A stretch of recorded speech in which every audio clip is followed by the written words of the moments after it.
eerie relics from the deep sea, 15 haunting recoveries from the Titanic. Mystery scientists still cannot explain. Tourists flock to witness the remains. The wreckage of the RMS Titanic vanished into the great ocean for 73 years, until 1985. American oceanographer Robert Ballard and French scientist Jean-Louis Michel finally discovered the sunken ship. Since 1987, a private American company named RMS has, from the Titanic, recovered over 5,000 artifacts, and among them, some baffling items seem to reopen for us the most obscure and terrifying secrets of this luxury liner.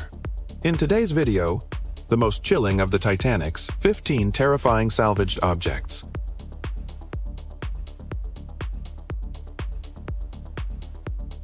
During the catastrophe of the Titanic, only a very few relics managed to be preserved, including several extraordinary letters. These letters are not merely surviving evidence, but provide us a unique window into history. A letter from a first-class passenger, written by Oscar Halvorsen, leaves a profound impression. This letter was written the day before the sinking. Addressed to his mother, Oscar Halvorsen folded the letter, placed it in a notebook, and carried it with him. Though he did not survive, this letter was miraculously preserved, becoming a rare document from the North Atlantic wreckage that remained completely intact. The paper bears the Titanic's unique emblem, symbolizing the luxury and splendor of the era. In 2017, this precious letter was auctioned for the high price of $166,000, becoming a treasure among many Titanic collectibles. Another notable letter recorded the experiences of Essex-born Esther Hart and her 7-year-old daughter, Eva, during the shipwreck. This letter was written on April 12, 1912, days before the Titanic sank, sent to Esther's mother in Chadwell Heath. This letter originally would not have escaped the seawater's corrosion, but fortunately, Esther's husband, to keep her warm, draped a coat over her, and the letter was hidden in the coat pocket. Though Esther and Eva survived the tragedy, their husband and father failed to escape. The surviving letter became a precious memento for their family. In 2014, this letter sold at auction for approximately $200,000. The reason these letters are so captivating is not only because they are rare, paper items salvaged from the deep sea, but because they reflect the social classes of the time, the bonds of family and humanity's struggle and resilience in desperate straits. Oscar's letter represents one side of the luxurious life aboard the Titanic, while Esther's letter reveals an ordinary family's painful parting when facing disaster. Within the Titanic's sunken wreckage, divers discovered a heartbreaking relic, a pocket watch. The owner of this pocket watch was named John Chapman. He unfortunately perished in the tragedy. When divers retrieved this watch from the seabed, they were astonished to find the time on the silver watch was forever frozen at 1:45 a.m. This very moment was exactly when the Titanic reached its critical point of sinking. According to historical records, the final distress signal from the ship was transmitted at 1:40 a.m. By approximately 2:20 a.m., her hull had vanished completely into the Atlantic. This pocket watch stopped at 1:45.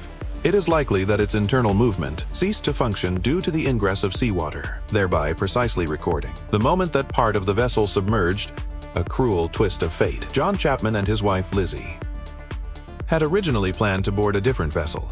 However, due to a coal strike, they were transferred to the Titanic instead. This luxurious ocean liner, the unsinkable legend, was meant to be a romantic journey for the couple, but it unexpectedly became their final destination. Their pocket watch is now more than just an object.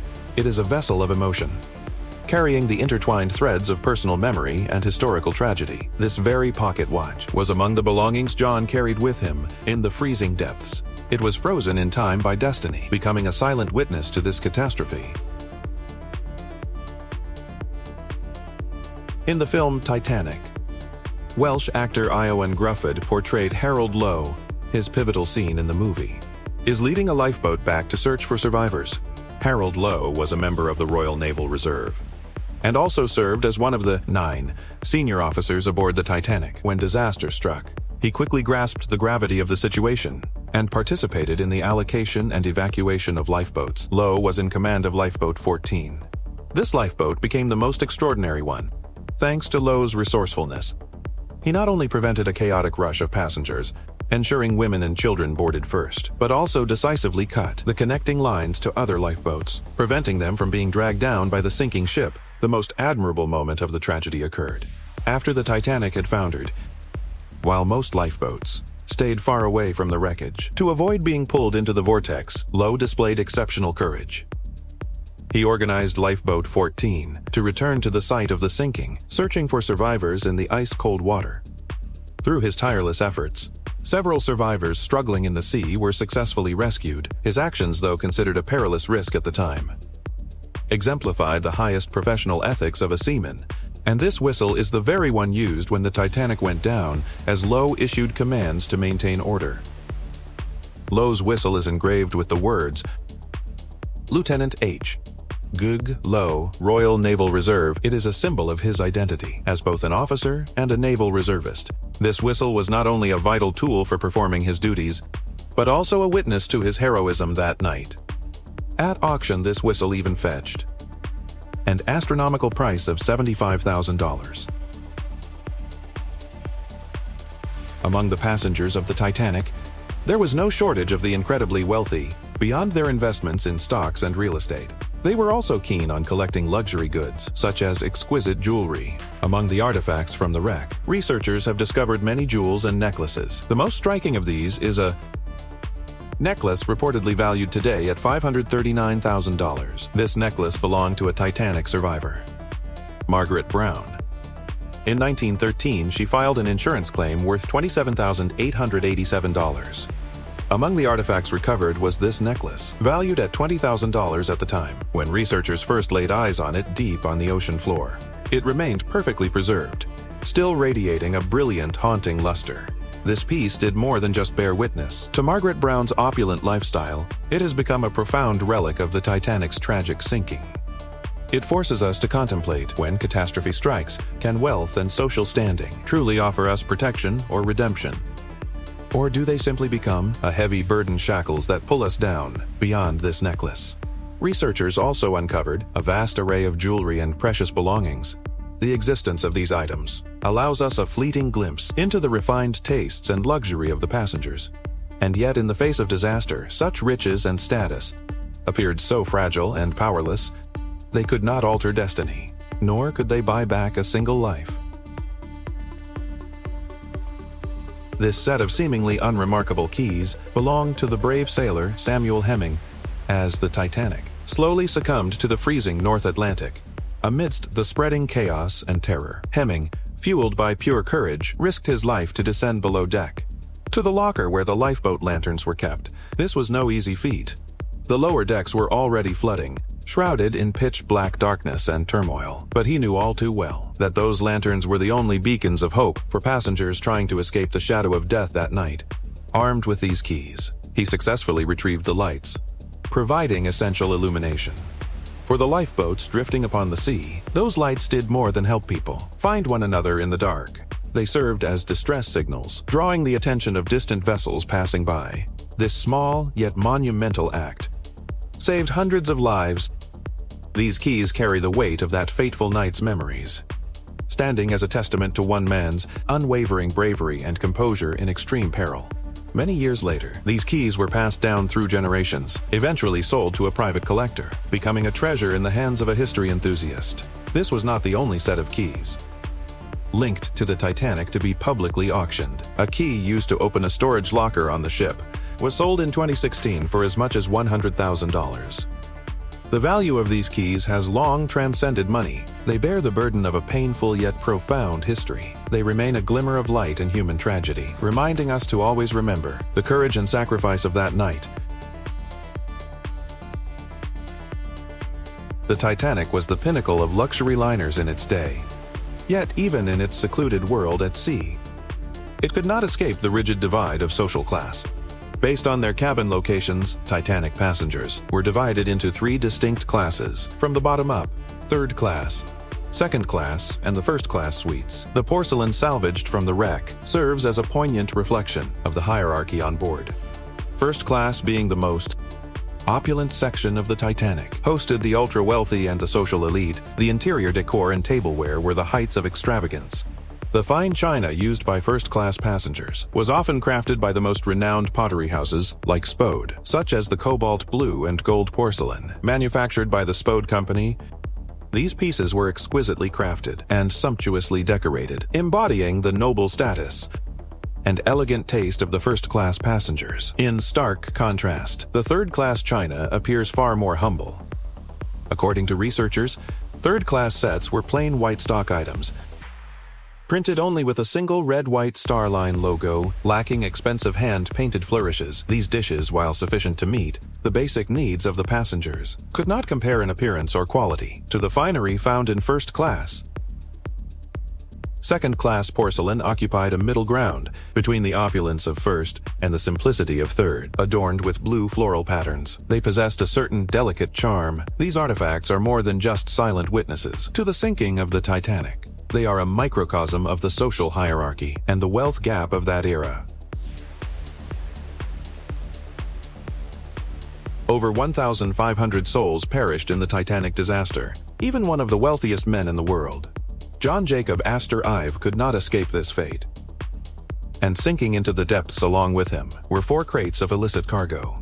Astor IV was not only from one of the most prominent families in America at the time, but also the heir to the Astor family, but also a successful businessman, real estate investor, and philanthropist. The history of the Astor family can be traced back to the mid-18th century. Their fortune primarily originated from the fur trade. During the early development of the United States, the Astors accumulated vast wealth by exporting American furs to the markets of Europe.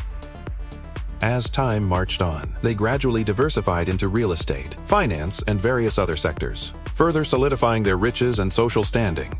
However, the accumulation of the Astor wealth was not entirely beyond reproach. They were also involved in the trade of contraband, by importing prohibited goods from China and other Asian nations, and then distributing them in Europe and the Americas. They secured substantial profits. Yet, as society's awareness of the dangers of these substances grew, and as governments began to implement stringent measures to crack down on the illegal trade, the Astor family was forced to gradually withdraw from this arena. Before the Titanic went down, reports indicated that 4 crates of contraband belonging to the Astors had been loaded onto the luxury liner. The presence of these illicit items not only reveals the Astor family's historical ties to the contraband trade, but also sparks speculation about the hidden secrets kept by the passengers of the Titanic. In 1993, recovery teams salvaged 2 pieces of sheet music from the wreck, In Mobile Bay and Put Your Arms Around Me, Honey. In Mobile Bay was a folk song, composed around 1910, depicting the atmosphere of the American Gulf South, simple yet full of flavor. It was likely among the melodies used by passengers to pass the time. The other score, Put Your Arms Around Me, Honey, is even more poignant. It originates from the Broadway musical, The Belle of Mayfair. This particular musical was immensely popular in early 20th century America with its elegant melodies and romantic lyrics. It was a beloved favorite of high society. However, the story behind these pieces of sheet music goes far beyond the music itself. They are intimately tied to a young man named Howard Irwin. Irwin was an adventurer who embarked on a world tour with his friends. For the final leg of their journey, Irwin planned to board the Titanic on her maiden voyage back to the United States. And yet, fate works in mysterious ways. Irwin missed the ship. Rumor has it the reason he missed the Titanic was likely due to a robbery he encountered shortly before the scheduled departure, while the specific details of the incident remain lost to time. This unexpected turn of events allowed Irwin a narrow escape from disaster. However, Irwin's good fortune was tinged with tragedy. His friend, Henry Soothall, boarded the Titanic as planned, and unfortunately perished in the catastrophe. Taken aboard the ship with Henry was a portion of Irwin's luggage, including the aforementioned sheet music. After the Titanic sank, these belongings settled with the ship into the depths of the North Atlantic. As a vessel of unparalleled luxury for its time, have you ever wondered what the passengers on the Titanic actually ate? In the face of such violent events and the crushing pressure of the deep sea, any object would appear incredibly fragile. Yet, miraculously, a menu from the Titanic's very last night survived and was restored. The menu bears clear water stains, suggesting it drifted in the North Atlantic for some time, before finally being recovered. This was a menu from the first-class dining saloon. The dinner consisted of over 10 exquisite courses, perfectly paired with a selection of fine wines. It is said that to ensure that thousands of passengers from first to third class could all enjoy their gourmet meals, the ship's galley was equipped with 19 large ovens, a dedicated cabin for storing tableware, and supply areas resembling butcher shops and greengrocers on that fateful and unforgettable final night. The appetizers on the menu included fresh oysters, followed by clear consomme, salmon with mousseline sauce and other delicacies. The post-dinner desserts included the famous chocolate eclairs, among several varieties of delicate pastries. Ultimately, this menu was sold for a price of $90,000 at an auction. It is worth mentioning that among the surviving kitchen staff, the story of Chief Baker Charles Joffin is particularly astounding. This gentleman from Birkenhead, England, not only prepared bread for the passengers on the lifeboats, but also resolutely gave up his own seat on the final lifeboat. In the end, he endured the freezing seawater for nearly 3 hours before miraculously being rescued. During a recovery mission in the year 2000, Erm's Titanic Inc. successfully retrieved a leather bag. Recovery expert Dick Barton disclosed to ABC News in 2001 that they had no idea what they had found at the time, until they brought the bag to the surface. When the laboratory doors on the ship were opened, a scent of perfume from the Edwardian era instantly filled the entire room. These perfume samples were kept in small vials, some of which had been damaged. They belonged to a 47-year-old perfume maker from Manchester, named Adolphe Saalfeld. He was a first-class passenger on the Titanic. Furthermore, several small pouches were discovered, firmly embossed with Saalfeld's name. Inside all the bags, there were a total of 62 perfume samples. Saalfeld survived the tragedy, but as he fled the ship, these bags were left behind. Through chemical analysis, researchers have successfully recreated the fragrance of these perfumes, naming the collection Legacy 1912. This perfume is renowned for its delicate lemon and orange blossom notes, along with blushing rose and the warmth of pure amber. It not only allows us to experience the fragrance of a century ago, but also gives us a profound insight into the lifestyle and aesthetics of that era. I imagine for a moment, within those luxurious first-class cabins, how passengers passed those beautiful hours, enveloped in the company of such scents. However, all of that vanished on that freezing night, leaving only this perfume to still exude its enchanting aroma, as if whispering an unfinished story. This bracelet is an exquisite piece of jewelry, meticulously crafted from rose gold, silver, and brilliant diamonds. Its design reflects the jewelry trends of the late 19th to early 20th centuries, particularly the emphasis on personalized and custom-made styles. The bracelet was found inside a leather trunk. Though the trunk was submerged in seawater for a long time, the low temperature and oxygen-deprived deep-sea environment preserved many relics, including this bracelet. What makes the bracelet particularly striking is the clearly legible name engraved upon it, Amy. When this bracelet engraved with Amy was recovered, it immediately sparked widespread attention and speculation. Some speculate that the bracelet was a gift prepared by a passenger for a loved one. Jewelry engraved with names often symbolizes love and remembrance, evoking a story filled with warmth, or perhaps representing a deep emotional connection. Others guess it might have belonged to a female passenger on board, serving as a mark of her identity. The name on the bracelet could be that of the owner, a symbolic token of family or self. Although the Titanic's passenger list does indeed record 2 passengers named Amy, the lack of specific personal information and the possibility that people used aliases or nicknames at the time leaves these clues insufficient to determine the true owner of the bracelet. Thus, this bracelet remains an unsolved mystery. As the saying goes, fortune and misfortune are 2 sides of the same coin. One never knows if current luck will lead to a beautiful future or an impending disaster. when the British milliner Marion Meanwell stepped onto the deck of the Titanic. She carried with her a luxury item, an alligator skin purse.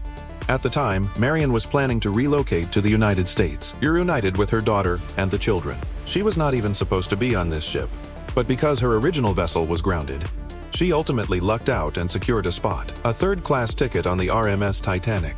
Inside this precious purse, she kept her marriage certificate, a receipt for a canary being shipped to relatives, and a handwritten note from her former landlord, vouching for her reliability and her ability to pay the rent.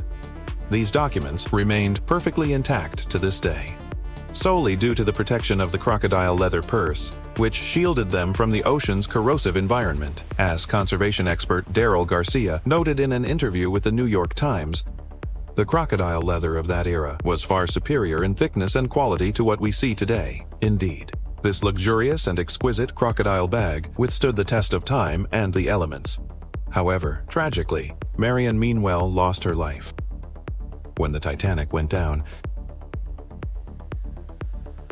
This next item may not be intrinsically valuable, but it is one of the most historically significant objects recovered from the Titanic. It is the deck bell. The Titanic's deck bell was primarily used for timekeeping during the voyage, especially when the crew and passengers needed to stay precisely on schedule. Unlike the electronic clocks on modern liners, the Titanic's deck clocks employed traditional mechanical movements, relying on pendulums and gears to function. Such bells were typically located in the wheelhouse or bridge area, easily accessible for the crew to check.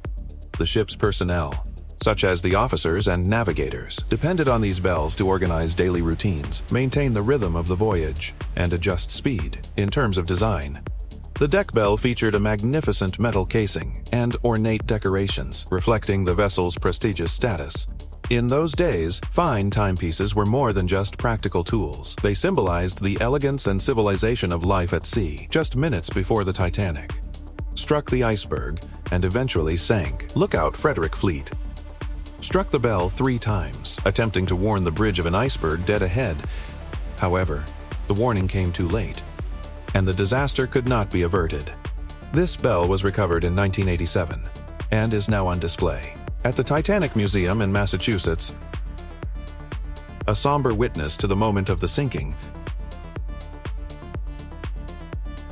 If you have seen James Cameron's Titanic, you surely remember the orchestra playing as the ship went down. While film is an audiovisual art, this moment was no fiction. Amidst the chaos of the sinking ship, bandleader Wallace Hartley held his members to stay on deck, using music to calm the souls of the doomed. According to survivor accounts, the final song played was the hymn "Nearer, My God, to Thee." Wallace Hartley's violin thus became the symbol of this tragic, heroic melody. Yet, the violin's reappearance is a story shrouded in legend. It was first discovered by a rescue worker. It was tied to the body of Wallace Hartley. However, this violin later vanished into the mists of history, reappearing only a century later. How did it travel from the freezing depths of the ocean into the hands of a private collector? No one can provide a definitive answer. What is certain is that when the violin was finally discovered, it bore the weathered scars of time. Upon its body, an inscription remains clearly visible. For Wallace, on the occasion of our engagement, from Maria. These brief, engraved words vividly capture a love that transcends life and death. In 2013, this violin was sold at an auction in the United Kingdom for a staggering $1.7 million, becoming the crown jewel of all Titanic artifacts ever recovered. Yet some remain skeptical. Why would this small violin survive the trauma of the sinking, so remarkably intact? In such a moment of dire crisis, how could Hartley have found the strength to keep his violin lashed to his side, instead of trying to save himself? What are your thoughts on this, dear audience? Within the wreckage of the Titanic, certain objects appear hauntingly eerie. Long after their owners departed, they did not scatter or drift away, but remained exactly where they were left. Exploration teams found neatly arranged dinnerware in the Titanic's dining saloons and galleys. These utensils seem to have been tidied, After the very last meal before the ship went down, still resting orderly on tables and in cabinets, undisturbed by the rushing currents, inside the cabins, explorers discovered numerous unopened trunks and suitcases. Inside these bags, personal belongings were preserved, including clothing, books, and family photographs. These suitcases look as if they were just set down by their owners, waiting to be picked up once more. Furthermore, explorers observed many pairs of shoes, laid out neatly on the floor. These shoes often appear in pairs, as if they had just been stepped out of. Clothes also hang orderly in the cabin wardrobes. Untouched by the churning seawater, even some of the furniture within the cabins remains in its original position. Chairs, tables, and bunks have barely shifted an inch. This furniture looks exactly as it did when it was last in use. These objects were not scattered at random. Rather, they stayed in place in a way that feels almost deliberate, though the hull has broken apart. And despite the corrosion of salt, deep-sea life, and the relentless passage of time, all of which have taken their toll, these items have, in an incredible way, maintained the state they were in when their owners left. This phenomenon leaves one to wonder, were these objects kept in place by some unknown force? Well, that concludes our video for today.